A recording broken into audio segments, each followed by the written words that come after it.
Symptoms. Nobody likes to feel symptoms, whatever the symptom is, whether it's physical, emotional, spiritual. But symptoms are very important in terms of our health and well-being in life. Today on Ask Dr. Gil, I want to discuss the role of symptoms and why it is so important in terms of overall health. So stay tuned.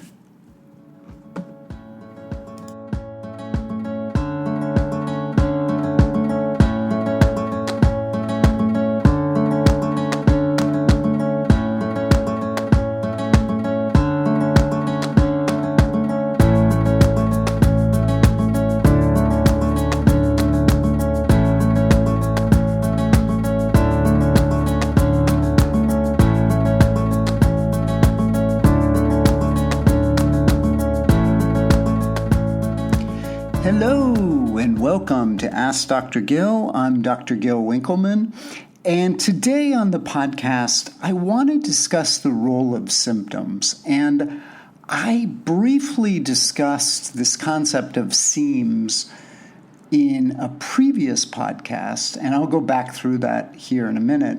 But I think that it's really important to understand that symptoms aren't always a bad thing.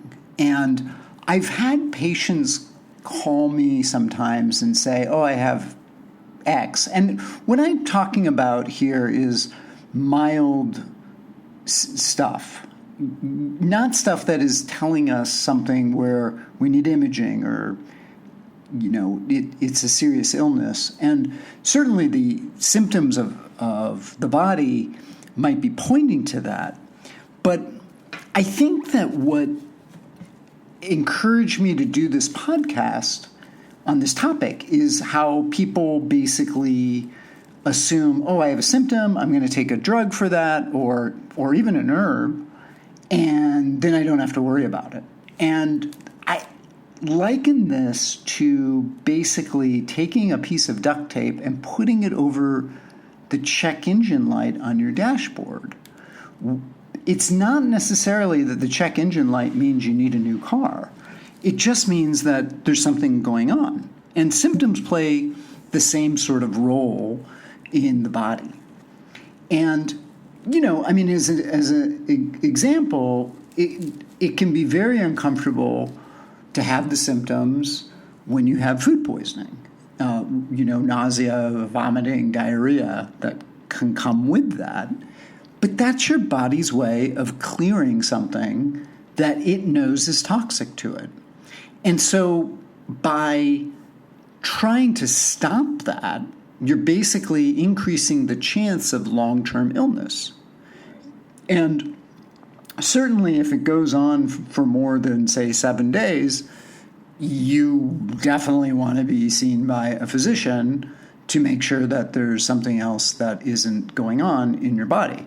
But for a day or two, there's nothing wrong with that. And if you just let it happen, although sometimes you can't because of life situation, whatever, but if you just let it clear itself, then your system is cleaned out and you start to feel better. And this is kind of an interesting aspect in my mind about the role of what symptoms are doing, because they're basically in some sense, a warning light for us, right?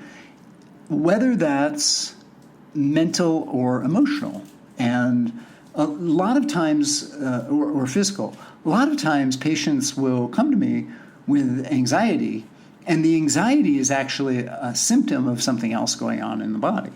And this is something that I think is super important. So just to kind of review, there is this concept that I talk about with patients called seams. So we have a bunch of repeated letters in this, but there is sleep, energy, appetite, mood, menses for the women, and sense of well-being. And all of these sort of sum up what is going on in the body. And then I'll ask about musculoskeletal, because I think pain, tightness, and so forth can be a sign of inflammation in the body as well. And that's really what it boils down to, in a sense, right? It is that when the body becomes inflamed, the first thing that happens is that we start to have symptoms. Why? Because the inflammation mechanisms are there to remove things that are not needed by the body. And those mechanisms, in the form of interleukins and cytokines, are things that will create various sorts of what we feel as symptoms and illness.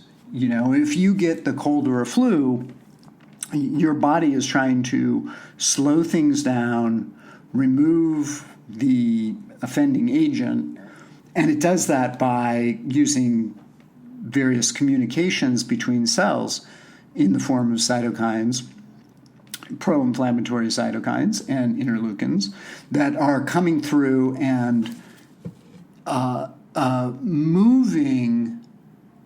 moving lymphocytes and the defense systems of the body to areas that they are needed. And if that is happening absent an infectious agent, say you eat something that your body doesn't like having, and by the way, that also doesn't have to be an infectious agent. That could be something like artificial colors or artificial sweetener. Your body's going to respond to it like a foreign object and want to get rid of it. And so this is where we have these ailments that show up, food sensitivities and so forth, because the body is in effect attacking that agent. And when that does that, it's going to bring ideally it will bring temperature up, or it will drive it down first and then bring it up. It will make you feel achy, tired, and so forth. And it's actually interesting that a lot of times when we feel that malaise when we get sick, that's actually a mechanism to stop people from interacting with others so that the illness doesn't spread.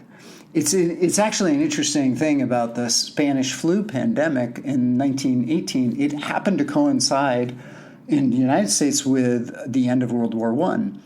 And people wanted to go out and celebrate, but they weren't feeling well. Well, there's this new wonder drug called aspirin, and people started taking it in really high doses, which was not good because of something called Ray's syndrome. But they would then go out, and then that's how to celebrate, and that's how the pandemic kept spreading. So it's kind of an interesting mechanism that we have to stop us from doing that, which is we're going to feel depressed, tired, and so forth. So stay tuned. We'll talk more about this in the second half of the show.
Hello and welcome back to Ask Dr. Gil. I'm Dr. Gil Winkleman, and today we're talking about the role of symptoms in the body.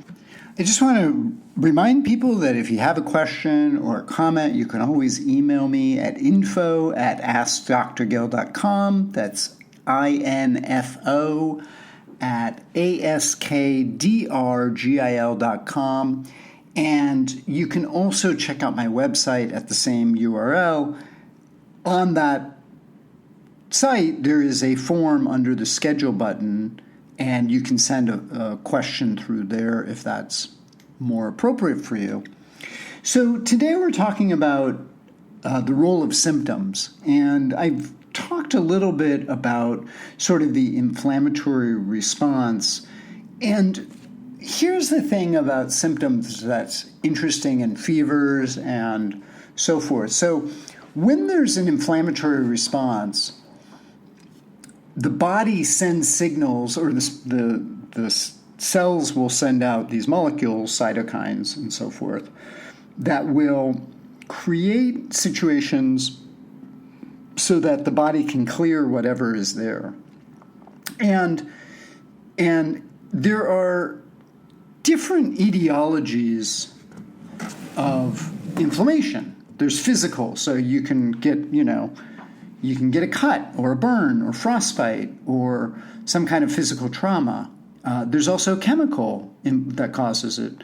Too much sugar, too much fatty acids, toxins, which I alluded to at the beginning of the show, alcohol, too much alcohol in particular, chemical irritants such as heavy metals or fluoride, too much fluoride, biological causes of inflammation, and these are non-infectious. So damaged cells. And this is an important one because one of the causes of aging, at least in terms of the theory, is something called senescence. And senescence is a cell that doesn't divide anymore and doesn't become useful in the body. And what it does is it produces hormones that try and recruit more cells to be like it, to be senescent.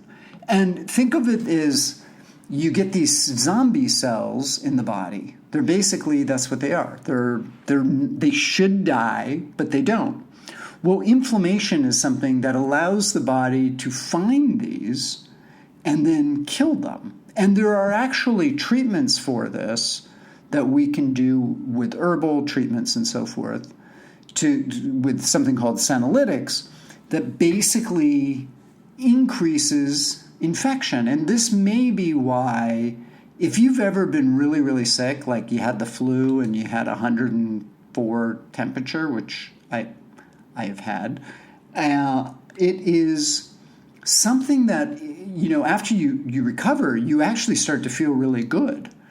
And it's not just that you're not sick anymore, which is what I used to think. It's that the fever allowed your body to find these cells and clear them. And by the way, they also clear cancer cells because most people are walking around with some amount of cancer cells in their body. And I don't say that to make you feel worried.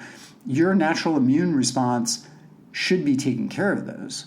And this is, again, where inflammation is really important for the body. And when there's inflammation, you will feel symptoms. And this is the point I'm trying to make on this. And then lastly, there's psychological, in terms of the non-infectious, there's psychological, too much excitement that can actually lead, too much stress, that can lead to inflammation as well. And then, of course, we've got the microbiological issues that show up, bacteria, viruses, parasites, and so forth. Now, I don't really want to go into the details of inflammatory cascade and pathways because, one, it's incredibly complicated for this discussion, but also these are things that are changing pretty rapidly with a lot of these, the new research in immunology. And I will say this, it was kind of interesting because I remember taking immunology in medical school, and I went to medical school quite a bit after I finished undergrad, and I remember thinking, actually it wasn't even that many years, it was like 10 or 15 years, but I remember thinking how much had changed. as a result of, what we've learned in the research. So, but the important thing is that there's different cytokines. There's interleukins, there's TNF alpha, there's interferons, and so forth. And they have various roles in the body that are pro-inflammatory and anti-inflammatory, and they're going to create these symptoms in the body that will make you feel unwell. And I think it's important to recognize that that is something that will happen as part of a healing process. So if you start taking vitamins or undas or herbs or something else, it is not unusual to have what we call a healing crisis. And that's because you start to move the blocks not to health, but you start to remove the blocks to the positive inflammation that is needing to happen in the body. And where this goes awry is when the body can't figure out what's going on in terms of the inflammatory aspect of things. And one of the things I probably talked about in a podcast, and at some point I know I've written articles about this, is that when there's a head trauma, because the brain has its own inflammatory pathways, sometimes that inflammation, it leaks into the body. So remember, if you cut yourself, for example, that cut needs to heal, and the way it does is you get inflammation. And so you're bringing the garbage collecting cells and the healing cells, the helper cells, to that region where the inflammation is happening. And so the brain does the same thing. It's just that the body's immune system is toxic to the brain, to neurons. And so that's why they have, it's almost like we have two different immune systems. And sometimes that immune system from the brain leaks into the body. And that's where the problem can arise. So hopefully, if you get one thing out of this podcast, it's to understand that symptoms are a guidepost for where we need to sort of look at how to help your body heal.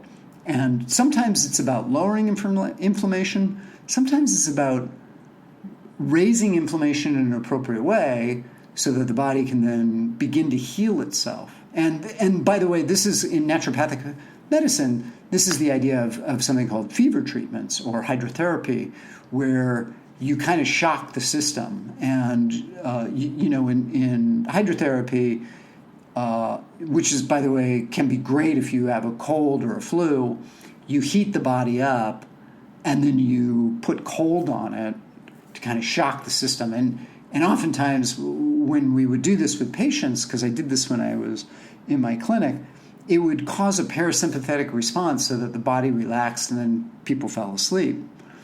And eventually what happens is that it allows whatever the illness, the physical illness, to kind of move through the body.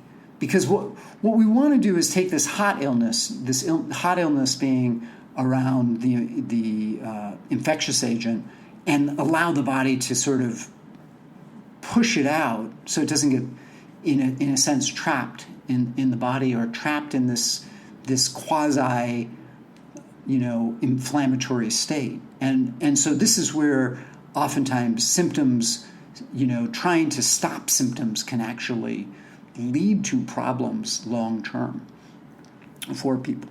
So, and as a quick example, oftentimes when you give some kind of steroid, topical steroid to a baby with atopic dermatitis, eczema, that can actually create asthma later in their life. And it's because the body is trying to get something out of the system, and you're basically forcing it back in. So that's kind of the piece about that.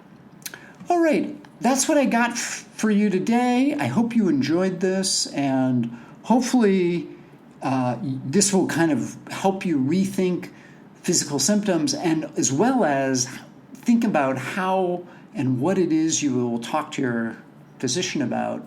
And if you have questions, again, feel free to email me at info@askdrgil, ASKDRGIL. Hope you enjoyed this, and I look forward to talking to you next time.